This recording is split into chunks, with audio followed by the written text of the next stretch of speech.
So what I'm going to do is this is something I've been working on, over the years, bit by bit. So I'm just going to bring you in to where I am on some of this research because you may know someone or have found something that can answer some of my questions. It's all about me, guys. Um, anyway, so this is, yeah, we of course are celebrating today this idea of Steve having this eureka moment at the Needle Tower in 1975. But anyone who's seen my book, Everything Moves, um, where actually I start back in ancient Egypt with a Jed column, the column of Osiris, the god of Osiris, whose column was a spine, but also a building column, and there are different visual artifacts that show you that. But here, some dates you probably know. Borelli's De Motu Animalium, 1680. Um, Jorgensen's the exhibit in Moscow in 1921. The two summers when Snelson and Fuller met at Black Mountain College, and in the intervening winter, Snelson created his first tensegrity. And now, from 1975 to now and beyond, we are part of the history and the early history, I think, of biotensegrity. Um, Everything we've been doing in the last however many years you've been a part of this, everything Steve's been doing for the last 50 years. And actually, we know from the Everything I Know series, Steve's journey started way before that.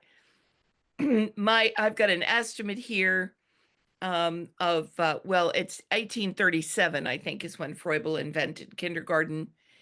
1900, Buckminster Fuller would have been about 5 years old, attended a Froebel kindergarten.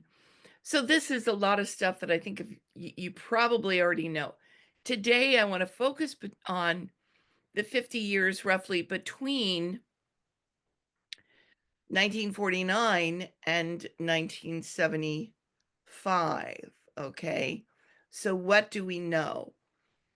And that's what I've been looking at. And when you're studying history, there are gaps, and then you find this rich well of information that fills some gaps, but not others, or may create new ones. And so in 1975, not only did Steve have his eureka moment, but that is the same year that Ron Kirkby presented and published the paper, The Probable Reality Behind Structural Integration, How Gravity Supports the Body. And it's also, if I have it right, the same year that Fuller published Synergetics. So that makes 1975 an interesting kind of year in terms of these convergences. Um, Now, this paper, if you haven't read it, it's freely available online. At my last slide, I've got all the resources so you can freeze it later and get them. Published in the Bulletin of Structural Integration, it is surprisingly sophisticated, and it is a mystery to me how because when Steve had this moment, he got in touch with Snelson. He started building models. Everybody's going to correct anything I have wrong here, and I'm counting on the community to do that. And he also started talking about it, and he met a guy who was familiar with Rolfing and the Rolfing community who said, oh, yeah, they're looking at that in the Rolfing community. So, what happened to the Rolfing community? Why weren't they at the forefront of this movement to understand biotensegrity? I don't know, but I love this quote from the paper. We see and understand what our categories allow us to understand and see. And in the dedication at the top, at the introduction, he dedicates it to Michael Salveson, his teacher, who would say to him, "It's like a tensegrity structure."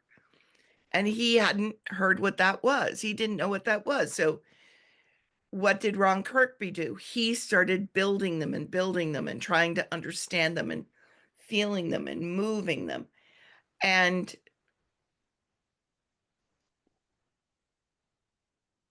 the other thing about this paper is on a different website from where you can access the paper.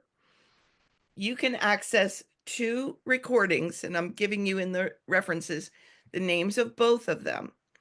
And you can hear the discussion that they're having when he presents this paper to the group. And it is amazing. Dr. Rolf saying he's commenting on how she talks about this, the psoas lengthens as it shortens. I think what she was trying to get at there was that there was something non-linear going on with the musculature. They're clearly aware of Fuller because she talks about how his book is coming out, and they talk about maybe getting a couple of vans together and driving to Colorado from California to hear Fuller speak. And Kirkby talks about the second law of thermodynamics, the concept of tuning the cables with turnbuckles, if he could do a different kind of model. He talks about the value, if they can figure out how to do it, of mathematizing the concept. And he says there's a whole department of, area of kinesiology in the library that would just be done away with if we can mathematize this concept. And I think our recent superstability paper links to that. And he also talks about how collagen would be an intriguing substance for the cables because of different properties it has for changing. So my question is, what put Ida Rolf onto tensegrity? What got that linkage? Was it, and this is her graduating from Barnard in 1916, so she would have been about 20. I love the picture. And here she is working on someone at Esalen. Both Buckminster Fuller and Ida Rolf taught at Esalen. Did they meet? I don't know. Did their students meet? I don't know. We know that Michael Salveson was talking about tensegrity. Probably other Rolfing students were as well. Tom Myers talks about, I'm going to forget the guy's name, but Tom studied with both Ida and with Bucky. So I want to hear, what he knows about that history, but I haven't asked him yet.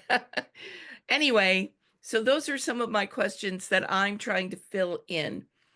How did the Rolfing community come to start studying biotensegrity, and why did they kind of drop it? And I've been in conversation by email with Shia Gottlieb, who did the scientific editing, reviewed Graham's book for the Rolf Institute publication, the structural integration publication and stuff, and how he feels like Graham's book really brings everything full circle. But I don't know why, for example, the Fascia Research Congress this year had biotensegrity, but in years previous, no. What happened there? How did that ball get dropped? Okay, the second thing I'm going to talk about is a paper called The Physical Principles in the Construction of Regular Viruses by Casper and Klug. It's a 1962 paper. I stumbled on it years ago. I read it. Most of it's completely over my head. But this is where they came up with the term self-assembly. There's one we all know. And they came up with a concept very important to virology called quasi-equivalence. It's really considered a landmark paper. It does not mention tensegrity. Don't let me forget to come back to that. But it does mention Buckminster Fuller in the acknowledgments. and it uses a picture of one of his geodesic domes. So they were trying to understand the structure of viral shells, and they would make all kinds of models, and it wasn't quite working. This idea of quasi-equivalence came as in inspiration from the domes. And if you look at this dome, you're seeing largely hexagons. But every so often, like there's one right there, there's a pentagon instead. And you've maybe heard Steve talk about how you need to have that five-sided shape in order to make the curves.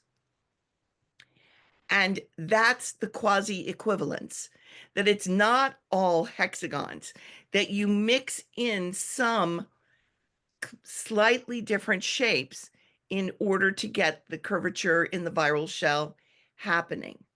Okay, but my question was, how did these scientists, and these are not lightweights. I mean, Aaron Klug is later a Nobel Prize winner. Uh, he did postdoc work with Rosalind Franklin, Caspar, and maybe also with Watson of Watson and Crick. Caspar worked with either both Watson, definitely worked with Franklin. How did they meet Fuller? How did that happen? A separate but not unrelated question is from this article in 1961. Here is Buckminster Fuller talking about tensegrity in biology. Okay, he's talking about, and you can freeze this later and read the whole thing, closest packing, a pattern of, oh, and I've got my image covering the quote, so I'm not going to completely read it, but you can see how he's talking about local bone structuring, tissue, animal flesh, in every way, advantage of the same structural strategy principles employed by nature in all biological formulations. He's talking about geodesic tensegrity. So that's 1962, but then it's before that, in 1961, that Fuller mentions biology and tensegrity. And if anybody knows of a reference earlier than that, when Fuller's talking about biology, that specifically, please help me. I would love to know. I am not a great Fuller scholar. So those are two of my main questions. And here's the thing. Just in the last couple of years, I found at least part of the answer. Gregory Morgan has written a book chapter and an article. And again, in the last slide, you can see this all. He's also authored this. I don't know. Can you guys see it? Maybe you can see the whole Cancer Virus Hunters. I've got to find a way to hide this on my screen so I can see better. Okay, that's better. Okay. So Morgan finds out that this article was in the London paper, The Observer, in 1959, reporting on Finch and Klug, that's Aaron Klug from the previous article, on the polio virus. And they had gone out and bought a bunch of ping pong balls and assembled them. And this was in the paper.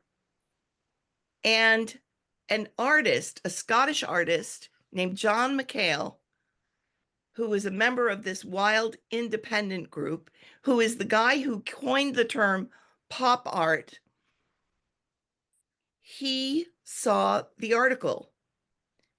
Okay.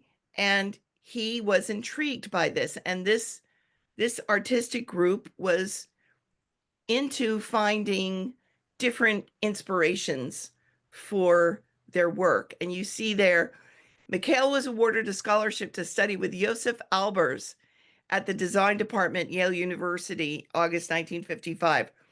Where was Albers before that? Black Mountain College. Why did Kenneth Snelson go to Black Mountain College? He wanted to study with Albers because Albers had been at the Bauhaus. So again, this thread of art these different interweaving threads coming together. When John McHale went back to England, to Scotland, wherever he was living, but went back to Europe, he brought all these US magazines with him. And that's what the pop art is. It's popular media being used in art. That's part of where that comes from. And that's an example of one of his works. But McHale was also into Buckminster Fuller. Okay. And he wrote a book as part of this. This was part of a series, Makers of Contemporary Architecture. And he wrote a book on Fuller in 1962. And McHale wrote to the scientists and arranged for them to meet Fuller. And that happened in 1959. And there's not a lot of documentation about the meeting. This is just a fun thing, another thing from the independent group. Those of us studying biotensegrity are familiar with growth and form. And that was the kind of thing that they would use for inspiration for their art exhibits. Here is the 1956 Madrid International Union of Crystallography meeting. And there's Francis Crick, there's Don Casper, there's Aaron Klug, there's Rosalind Franklin. These guys are heavy-hitting scientists, right? Watson and Crick, other Nobel Prize winners, all working together. They all knew each other. And here's what we all have in common. My scientist friends who don't think you're scientists. What's this guy doing? This is Don Casper on the floor of Buckminster Fuller's apartment in Boston. Maybe that's a Fuller grandchild there. And what's he doing? He's playing with models. And what's he doing here? He's got his models. And for 10 years, he went over in the summer and worked with Klug, and they worked on this idea of tensegrity. In that 1962 paper, Morgan tells us they had correspondence saying that they agreed at that time that tensegrity was what was going on in terms of viral structure for the viral shells. They agreed that they were tensegrity structures, but they had so much information, they were going to write a second paper and put tensegrity in that. That paper, Donald Casper wrote in 1981. So I don't feel that bad about procrastinating the way I do.